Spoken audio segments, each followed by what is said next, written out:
Many people believe that religion and science are incompatible, but this is a significant misconception. In fact, science can help verify many events recorded in the Holy Scriptures. Let's explore how this happens, starting with the story of Noah's Ark. In 2014, 4 physics students from the University of Leicester decided to test the instructions given in the book of Genesis for the construction of Noah's Ark. They wanted to see if the ark, with dimensions of 300 cubits in length, 50 cubits in width, and 30 cubits in height, would really float. A cubit is the distance from a person's middle finger to the elbow, standardized by the students at approximately 48 centimeters. This means the ark would have been about 145 meters long, 24 meters wide, and 14 meters high, dimensions comparable to a small cargo ship. The Bible states that the ark was made of gopher wood, though no one knows exactly what this wood was. Experts believe it was a type of cypress, so the students used this wood for their calculations. When empty, a cypress ark would weigh just over 1,000 tons. Next, the students needed to determine how much weight the ark could support without sinking. Knowing that the ark's density could not be greater than that of water, they calculated that the ark could support almost 51,000 tons, equivalent to the weight of approximately 2.1 million sheep. Therefore, the ark could carry 2 specimens of each animal species. Beyond the physical specifications, the students also considered other aspects of the ark's construction. For example, how would the ark be sealed to prevent water entry? In the biblical account, Noah was instructed to cover the ark inside and out with pitch. Pitch, a form of asphalt, is a sticky substance that would have created a waterproof seal, essential for survival during the flood. Another interesting aspect is the internal structure of the ark. According to Genesis, the ark had 3 decks, which would have helped distribute weight and accommodate different types of animals, as well as providing storage spaces for food and other supplies needed for the long voyage. There are up to 8 billion species in the world, but most could survive a flood without needing to board the ark. Additionally, biblical scholars note that Genesis refers to 2 of every kind created, likely a smaller number of animals. Assuming all aquatic life remained in the sea, the students estimated that only 35,000 pairs of animals needed to be brought aboard, something the ark could easily accommodate. This would be especially feasible if young animals or species of large animals like elephants were taken to save space. The challenge of accommodating all these animals in the ark also raises questions about internal logistics, such as feeding and waste removal. Feeding the animals would have required a significant amount of resources, and Noah and his family would have had to attend to all these needs daily. Moreover, waste removal was a critical logistical problem. One theory suggests the ark may have had a ventilation and drainage system to manage these issues, ensuring the animals' health and well-being during the flood. Regarding how Noah managed to gather all these animals, some Christians believe he built the ark on high ground, and that God guided the animals there before the flood. This point raises an interesting question about migration and animal behavior. It is believed that God instilled a special instinct in the animals to lead them to the ark. This phenomenon can be compared to migration behaviors observed in nature, where animals travel long distances guided by natural instincts, such as birds migrating at certain times of the year. Another fascinating example is the discovery related to the high priest Caiaphas, who presided over Jesus' trial before handing him over to the Roman governor Pontius Pilate. In 1990, workers widening a road in Jerusalem discovered a burial cave containing 12 ossuaries, limestone boxes that hold human remains. One ornate ossuary bore the inscription, "Joseph, son of Caiaphas." This name corresponds to the record of the first-century Jewish historian Flavius Josephus, who referred to Caiaphas as Joseph, called Caiaphas the high priest. The discovery of this ossuary is of great historical and archaeological significance, providing a direct connection to important figures mentioned in the Gospels. The elaborately decorated ossuary contained the bones of a man about 60 years old, the approximate age of Caiaphas when he died. The writing on the ossuaries and the cave walls was typical of the first century, and a bronze coin dated to 43 AD found in one of the ossuaries provided further evidence that the ossuaries were placed in the cave during the 1st century. The ossuary is now in the Israel Museum in Jerusalem, while the bones were reburied on the Mount of Olives in 2008. Another ossuary discovered in Israel was identified as belonging to a daughter of Caiaphas, further corroborating the historical existence of these biblical figures. In addition to the inscriptions, the design of Caiaphas's ossuary is significant. Ossuaries from this period were often decorated with geometric and floral motifs, and the complexity of the design may indicate the status and importance of the person buried. The discovery of coins and other artifacts within the ossuaries also provides information about burial rituals and cultural practices of the time. These details help archaeologists and historians reconstruct the social and religious context in which these figures lived. Despite these proofs, there are still those who question the historical existence of Jesus. However, archaeologists and historians have found evidence supporting the biblical narrative. For example, an archaeologist named Ken Dark believes he found the house where Jesus lived as a child in Nazareth.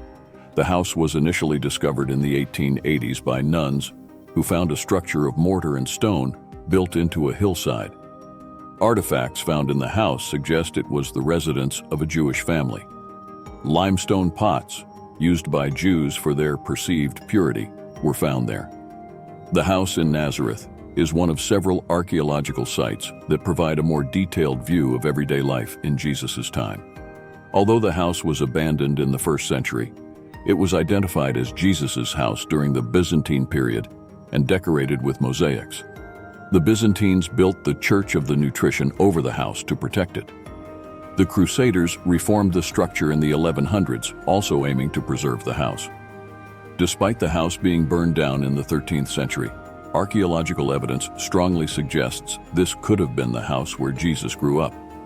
In addition to archaeological evidence, there are also historical texts mentioning Jesus and figures associated with him. Flavius Josephus, a 1st century Jewish historian, mentioned Jesus in his writings, referring to him as a wise man and to his crucifixion under the governorship of Pontius Pilate. Other ancient texts, such as those of Tacitus, a Roman historian, also reference Jesus and the existence of the early Christians. These sources outside the New Testament provide additional support for the historicity of Jesus. The famous plagues of Egypt may also have a scientific explanation. Moses recounts the 10 plagues that struck Egypt, including rivers turning to blood, swarms of insects, and darkness. One theory suggests these plagues were caused by climate change. After decades of favorable weather, a sudden shift to a dry climate could have caused these calamities. The stagnation of the Nile River could have triggered the growth of red algae, responsible for the blood-like color in the water, while swarms of insects could have proliferated under stagnant conditions. Furthermore, scientists believe a volcanic eruption on the island of Thera, about 3,500 years ago, may have contributed to some of the plagues. The volcanic explosion would have released large amounts of ash into the atmosphere, resulting in total darkness and hailstorms, phenomena that could be interpreted as divine signs. The theory of red algae, known as dinoflagellates, suggests these toxic algae could have killed fish, leading to the proliferation of frogs and insects, which in turn would have caused the subsequent plagues. Other studies indicate that abrupt climate changes could have caused a series of natural catastrophic events in ancient Egypt. Geological records show periods of extreme drought and changes in precipitation patterns that could have affected soil fertility and water availability. These factors, combined with volcanic activity, would have created conditions conducive to the plagues described in the Bible.